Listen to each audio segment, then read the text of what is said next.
है वे जी अस्सलाम वालेकुम। है वे मेरा दादका घर पुराना।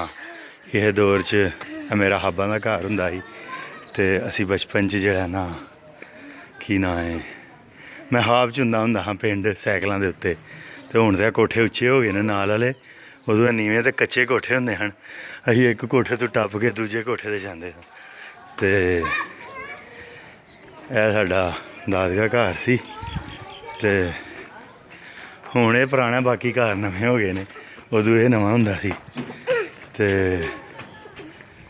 बहरहाल एह् नाल छप्पड़ है जेह्ड़ा साढ़े पिंड दे विच जेह्ड़ा बमारियां फैलाण दा कम्म करदा है। ते मेरा प्लैन एह् वे कि जेह्ड़ा किला डेढ़ जगह है वे एह्दे उत्ते इक स्पोर्ट्स कंपलैक्स बने, लाइब्रेरी बने जदूं सीवरेज दा सिस्टम पै जाएगा। तो जेह्ड़े तुसी मेरे को तो चलो हाले पैसे कोई नहीं इन्ने कि मैं बनवा सकां, लेकिन जो मेरे को होणगे मैं इंशाल्लाह बनवावांगा। तो ओह् सामने चाचू का घर है, ओह् ताया अब्बू दे बेटे का घर है, तो ओह् साडा सामने कब्रस्तान है। मेरा प्लैन है कि एह्दी चारदवारी दे नाल नाल जेह्ड़ा दरख्त लवावां, पूरे पिंड च दरख्त होन, फलदार दरख्त होन, ताकि की नां है माहौल पिंड दा अच्छा है तो मुल्क दा अच्छा है।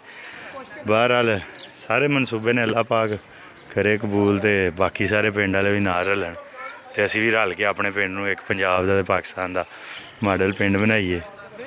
ते एह् साडा म्हल्ला है जेह्ड़ा कंपैरेटिवली मतलब जट्टां जिमींदारां दा म्हल्ला है। दूसरा ते चलो गरीबां दा, ओह् जेह्ड़े कम्मी ने बेचारे जिन्हां दी जमीन नहीं है।